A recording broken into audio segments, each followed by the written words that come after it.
Now, some people might be sitting here thinking, how do I have confidence sit here and talk about life? Like, what do I know about life? I'm too young to worry about life. Why you worry about how old I am? Why you worry about what I've been through in life? How about you worry about your own life? Because you clearly worry about your life. You look on YouTube and question life. Now that I got that out of the way, I want to talk about blind trust. Because, you believe in some type of religion. You believe in a God or a hierarchy, whatever you want to call it. You believe in that. You have blind faith in that when you don't even know what it is. And if you do know what that is, you still believe in it, right? Now, I'm assuming since we're watching this video on whatever platform we are watching this on, I'm going to assume we consume visual media, or all of us consume some type of visual media. And I think back to this one specific scene in Spider-Man, the first movie, Spider-Man, where Uncle Ben said, "With great power comes great responsibility." Now, I watched it when I was a kid, and I thought, I already knew what you were talking about.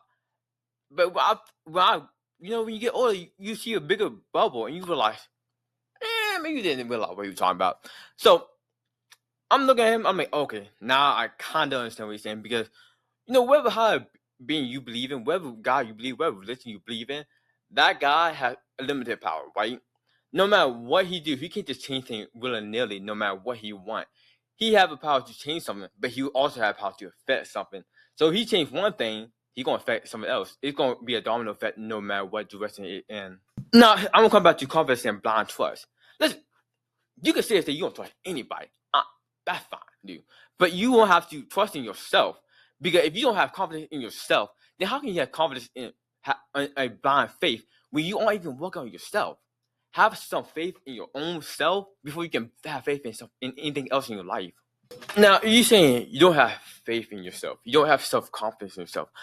How about you stop self-deprecating yourself? How about you not worry about things in the future, not be anxious? And you're saying, how do I stop doing that? Cut off caffeine, cut off things that have caffeine in it. And you think, oh, you can't because you can't get enough sleep. I'm gonna say, why aren't you getting better sleep?